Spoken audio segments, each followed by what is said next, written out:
I really don't want to get into the judges, you know, that I win or any robbery type thing. I'm gonna just say this.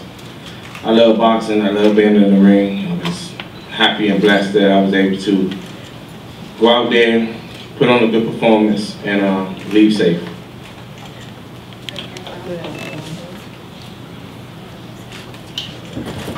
How would you rate Danny Garcia's power, like as to Batiste's power or the people you faced recently? No disrespect to him, but I didn't feel that he his punches. Wow. Did you feel that there was anything else you, other than to say knock him out, is there anything else you would have done differently that might have secured a victory? I felt like I should have went to the body more. Normally that's my forte, but it was a bit awkward at first, and I just had to tell myself to just throw it anyway. He kind of come down with his head, and I felt like we would have a head clash if I, you know, sat down on my body shots the way I normally do. So I kind of stayed away from it early, but eventually I was just like, man, I just got to throw it, regardless of what. And so I just started going to the body. But I should have started a little earlier with the body shots.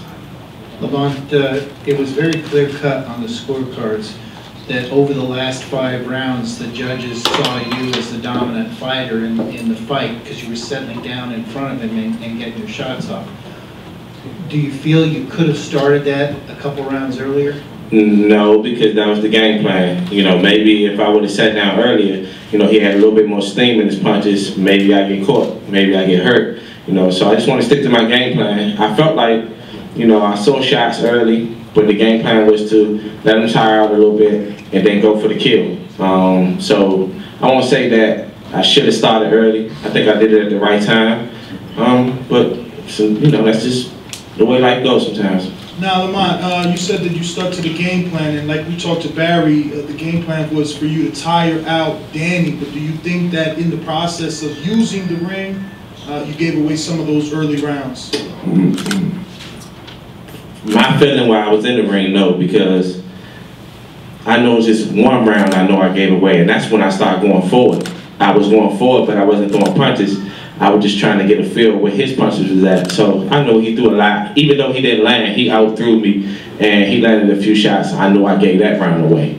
But when I was moving around, he wasn't hitting me. And I was using my jab and movement. Anybody that, this is not UFC, this is boxing. And then the name of the sport is to hit and not be hit.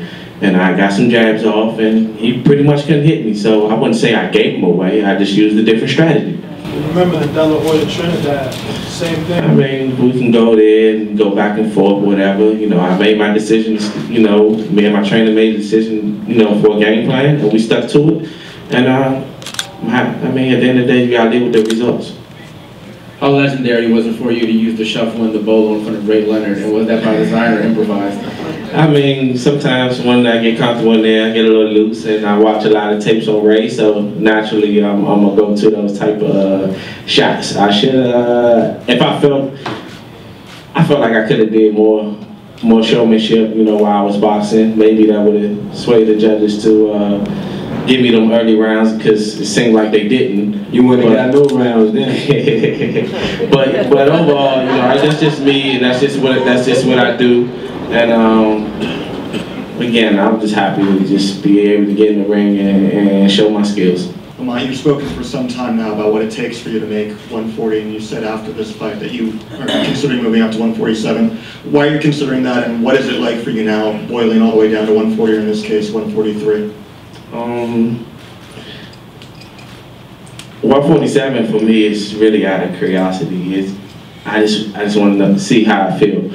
But I can definitely still make 140 and still get in the ring healthy. This time I did 143. I really ain't do no real workout, none this week. So, you know, I still make the weight pretty comfortable, but I can't stop thinking about moving up to 147 just to see how I feel. Is it the matchups that are intriguing at 147 for you? It's more so how I feel around that weight. Like this time, you know, we weighed in at 43. I rehydrated to maybe 60, 61. So that's why I feel good at. And it's harder to get back to that type of weight from 140 to 160, but from welterweight, I'm pretty sure I can make that that transition pretty easy.